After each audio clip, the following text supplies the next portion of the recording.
Et si tu as déjà ton business en ligne, tu dois sûrement avoir un ordinateur portable. Moi, je te recommanderais plutôt un MacBook Pro.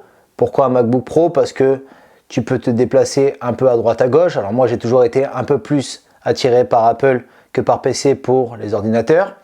Moi, j'ai un MacBook Pro de version 2012. Tu n'as pas besoin d'avoir les dernières générations. En tout cas, moi, pour la vidéo, ça me sert largement et même pour mon business en ligne. Donc, ce qui se passe, c'est que le fait d'avoir un MacBook Pro, ça va te servir forcément à pouvoir travailler en extérieur. Donc, moi, j'ai l'habitude de travailler en général des fois dehors parce que j'ai un camion camping-car, donc ça me permet de pouvoir me poser dedans et de travailler en extérieur. Donc, tu verras que c'est très agréable. D'ailleurs, je te recommanderais de pouvoir t'acheter un écran externe pour pouvoir brancher ton MacBook Pro directement en HDMI sur un écran externe. C'est quand même pas mal parce que si tu es bien positionné, tu pourras toujours voir avec un écran beaucoup plus grand. Donc c'est quand même intéressant.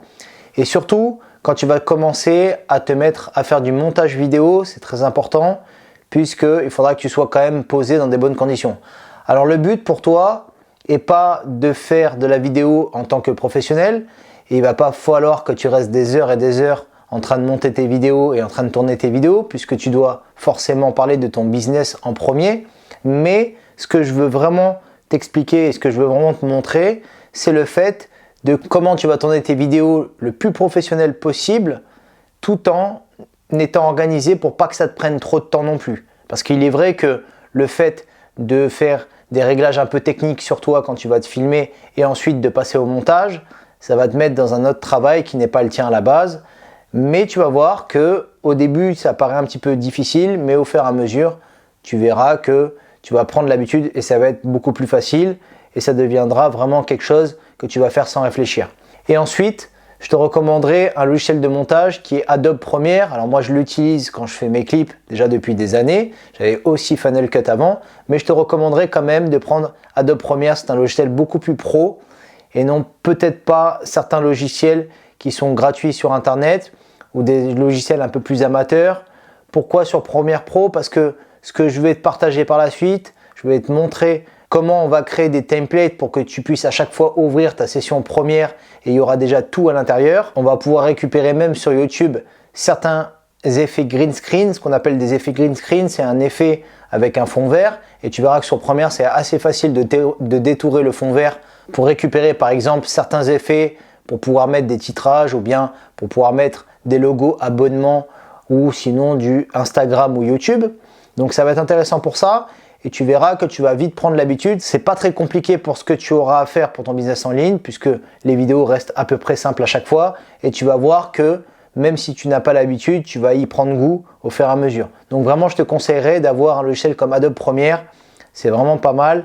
C'est assez simple et puis il y a vraiment pas mal de tutoriels sur YouTube si vraiment il y a des choses que tu veux faire un peu plus poussées. Mais moi par la suite, dans les prochaines vidéos, tu verras, je vais te montrer pas mal de choses. Alors niveau caméra, je te conseillerais d'avoir un Panasonic GH4 ou un Panasonic GH5. Là actuellement, ce qui me filme, c'est un Panasonic GH5. Si tu n'as pas vraiment trop les moyens, tu peux prendre un Panasonic GH4. Tu n'as pas besoin d'avoir 50 caméras. Après, plus tard, si tu auras envie de filmer en 2 caméras, comme font certains marketeurs à un certain niveau, tu pourras utiliser 2 caméras. Mais je te conseillerais d'avoir un Panasonic GH4 ou GH5 parce que en fait, tu vas pouvoir adapter des optiques dessus. Donc les objectifs, c'est quoi? C'est le fait de pouvoir avoir des objectifs que tu vas mettre sur ton boîtier DSLR. Donc ça s'appelle un boîtier DSLR. Et donc, ça va te permettre de pouvoir mettre des objectifs comme un 35 mm par exemple ou un 50 mm ou bien des objectifs de longue focale, chose que tu ne peux pas avoir quand tu filmes simplement avec ton téléphone. Alors quel est l'intérêt de mettre des objectifs? C'est vraiment le fait de pouvoir avoir de la profondeur. Donc comme là tu vois dans le plan juste derrière, j'ai de la profondeur derrière et donc les objectifs vont te permettre d'avoir de la profondeur et de pouvoir avoir une certaine luminosité avec ton diaph. Donc c'est ce qu'on appelle le diaph sur un objectif et donc ça va te permettre concrètement d'avoir ton image beaucoup plus lumineuse. Et forcément, tu vas pouvoir faire des plans un petit peu plus cinéma, donc quand il y aura une belle lumière, parce que par la suite, il faudra que tu comprennes un petit peu la lumière quand même. Alors, on n'est pas là pour que je t'apprenne à savoir faire de la lumière comme quelqu'un qui a l'habitude de faire du clip ou de la publicité en vidéo, mais tu vas voir que ça va être très intéressant que tu puisses connaître la lumière, toi de ton côté, quand tu vas être dans un décor en extérieur, parce que ton image, tu vas vraiment pouvoir avoir un rendu pro grâce à la lumière, grâce à tes objectifs et à certains réglages que tu vas faire sur ton appareil en manuel. Alors évite les réglages automatiques. Si vraiment tu veux pousser ton image et faire des très très belles images, il faudra que tu apprennes certaines choses un petit peu manuellement sur ton boîtier. Donc pour revenir aux objectifs, tu vas avoir un objectif 35 mm, un objectif 50 mm, donc avec une grosse ouverture, donc une ouverture à 1.8, 1.4 ou comme moi j'ai sur mon objectif qui est un 0.95. Donc ça va te permettre concrètement de pouvoir faire des plans qui sont très flous, donc très basés sur le personnage, avec un arrière-plan flou. Et donc quand tu connaîtras la lumière, différents types de lumière, que ce soit de la lumière rajoutée comme celle-là, ou bien dehors la lumière du soleil, tu vas te rendre compte que tu pourras filmer d'une certaine manière où tu vas avoir une lumière en contre, donc on appelle ça une lumière juste derrière en contre, qui va faire que ça va donner de la profondeur dans ton image. Et c'est ça qui va donner un rendu beaucoup plus pro, parce qu'avec un téléphone, quand tu te filmeras tout seul, tu ne pourras pas vraiment faire ce type d'image-là. Il faudra forcément rajouter un objectif. Alors tu vas avoir un objectif qui va être un 50 mm ou un 35 mm, mais tu as aussi des objectifs qui sont beaucoup plus grands. Tu as dû peut-être déjà voir ça, souvent les photographes font ça, ça s'appelle une longue focale. Et donc la longue focale, ça va te servir à faire des plans où il y aura une grosse ouverture, donc un gros flou en arrière-plan, mais surtout, ce qui se passera en arrière-plan au loin va se rapprocher vers toi. Donc par exemple, si là, je filme ici en longue focale, le mur qui est juste derrière moi, il sera vachement plus près quand on me verra dans l'image. Donc si par exemple, toi, tu vas être en extérieur et que par exemple, je sais pas, tu vas filmer un endroit où peut-être il y a la tour Eiffel en arrière-plan, eh ben, si tu vas vachement loin et que tu zoomes, la tour Eiffel va être beaucoup plus près de toi juste derrière. Donc ça va être ça l'intérêt de la longue focale.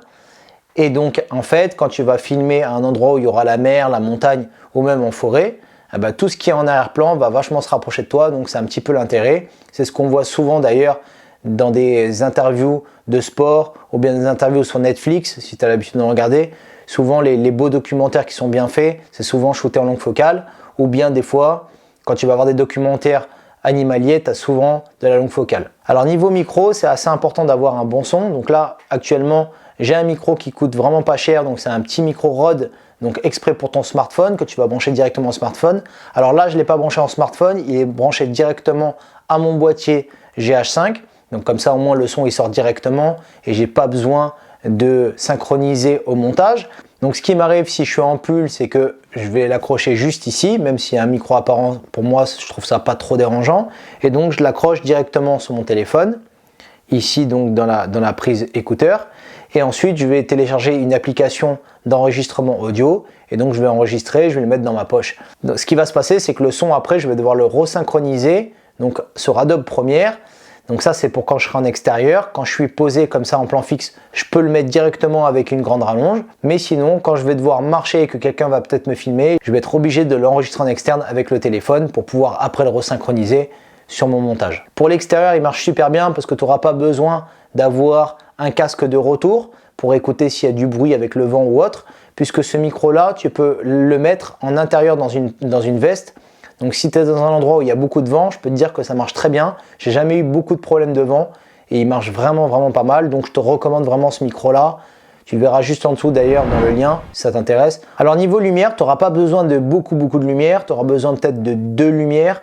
Donc on va dire là, j'ai des LED qui sont sur batterie avec des calques de couleurs, donc là ça me fait l'effet un petit peu bleu, et ici j'ai une petite LED qui est blanche, donc qui va éclairer blanc. Après je te montrerai par la suite comment faire pour éclairer de plusieurs manières différentes, comme ça on va essayer de recréer plusieurs ambiances différentes en fonction du thème que tu vas parler dans ton business en ligne, donc c'est important.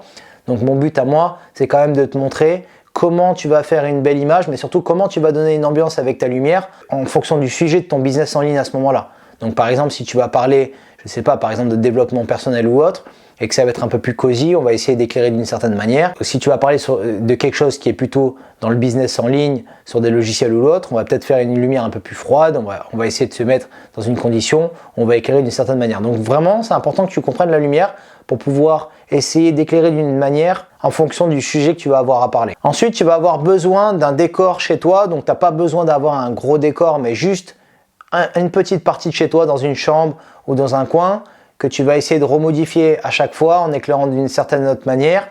Alors évidemment, il y aura aussi les décors extérieurs puisque je pense qu'il ne faut pas que tu filmes que en intérieur chez toi. Tout va dépendre de toi et ton organisation et vraiment, si tu n'as pas envie de trop te prendre la tête à aller dehors, à filmer à plein d'endroits. Moi, je te recommanderais quand même d'aller filmer dehors. Ça va être intéressant pour toi déjà d'une quand tu vas parler en caméra. Ça va te changer. Tu vas pouvoir profiter aussi de l'extérieur pour pas être tout le temps enfermé. Mais tu pourras jongler entre les décors à l'extérieur et les décors à l'intérieur.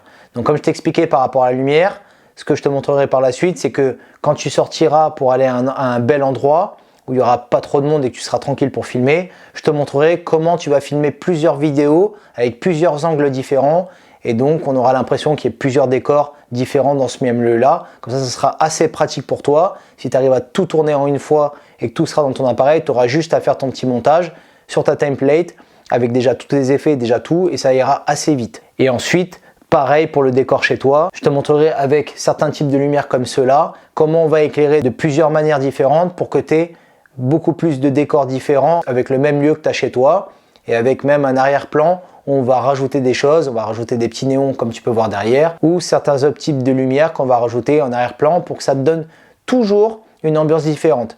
D'ailleurs, en parlant de ça, une chose qui sera importante aussi, ce serait vraiment de préparer des vêtements et pour que quand tu puisses filmer, tu auras des vêtements différents en rapport avec les couleurs que tu auras en arrière-plan ou en extérieur et en fonction aussi du thème avec lequel tu vas parler. Comme ça, tout sera déjà tout le temps prêt et tu seras prêt à filmer et pour que ça puisse être le moins contraignant possible pour toi puisqu'il faut que tu sois quand même concentré à expliquer ta compétence et il ne faut pas que la technique te ralentisse vraiment à ce niveau-là. Donc pour moi, le but étant de t'expliquer vraiment toutes les choses les plus simples possibles mais qui donnent un rendu vraiment très pro. Donc voilà, donc pour te reschématiser un petit peu, voilà certaines choses qu'il faut que tu saches. Évidemment dans les prochaines vidéos je vais te montrer beaucoup plus de choses techniques mais qui seront quand même faciles et donc je vais te montrer ça dans les prochaines vidéos. Donc voilà, j'espère que tu as kiffé cette vidéo, tu peux t'abonner juste en dessous si tu as kiffé et donc je te dis à bientôt pour les prochaines vidéos.